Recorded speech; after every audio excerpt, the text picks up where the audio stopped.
Ça vaut le détour. Avec Emma. Et une invitée, Emma, donc, qui fait 10 000 km à vélo comme ça, juste depuis le mois de juillet, histoire de prendre un petit peu l'air. C'est Florence qui est avec nous donc, pendant une petite demi-heure.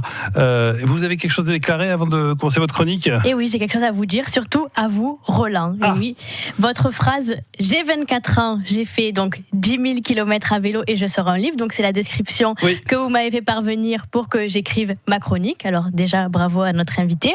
Mais alors Roland, il va falloir qu'on ait une petite discussion après parce que moi j'ai plutôt lu, elle a 24 ans, elle a fait 10 000 km à vélo, elle sort un livre et toi, tu fais quoi de ta vie ? Oui, c'est ça. Bon, alors je me suis un peu vexée. Entre mes lignes, c'est bien. J'étais un peu vexée au début, mais bon, j'ai décidé de venir parce que je me suis renseignée. Déjà, il n'y avait pas de grève aujourd'hui, donc je ne pouvais pas protester. Après, je me suis dit, je vais appeler mon docteur pour me faire un petit arrêt de travail. Bon, j'ai aucun symptôme de coronavirus, donc je ne suis pas à la mode du tout en ce moment. Et donc, me voilà aujourd'hui, pour parler vélo, pour parler livres et pour parler, comme tous les jours, d'Internet et des réseaux sociaux. Alors, j'ai fait un mix de tous ces mots-clés.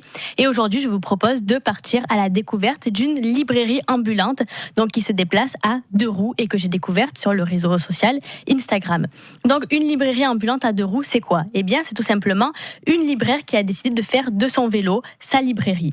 Alors, pour cela, elle s'est procuré un vélo cargo, c'est-à-dire un vélo qui peut transporter des charges importantes. Alors, pour que vous puissiez visualiser, c'est un vélo biporteur avec une caisse pour transporter ses livres qui se trouve donc entre le guidon et la roue avant, donc dans laquelle elle met tous ses livres. Donc, elle est très très méthodique, donc il faut que tous ses livres rentrent dans cette caisse et elle va y ranger des valises en fait. Et ces valises, ce ne sont pas des valises comme les autres, mais ce sont des valises customisées puisqu'elle les a transformées en étagères. En fait, quand on les ouvre, elles deviennent des étagères où les livres sont disposés à l'intérieur. Alors, vous allez me dire, d'accord, super, mais pourquoi utiliser un vélo ? Super, mais pourquoi utiliser un vélo ? Eh bien, utiliser un vélo, c'est pour notre libraire, donc qui s'appelle Adeline Barneau, un message écologique et social. Donc, écologique, c'est assez simple à deviner. Le vélo, c'est notre moyen de locomotion responsable du moment.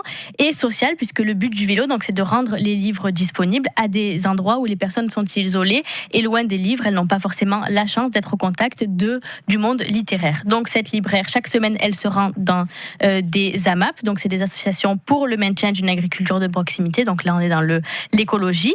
Elle se rend aussi dans des centres sociaux, dans des entreprises ou sur des événements comme à des marchés, par exemple, pour y vendre ses livres avec ses offres bien à elle, puisqu'elle a fait le choix de ne pas vendre de recueils ni de livres politiques ou religieux et a choisi des tarifs qui vont de 3 € le livre poche à 8 € pour des beaux livres, donc ce qui est abordable.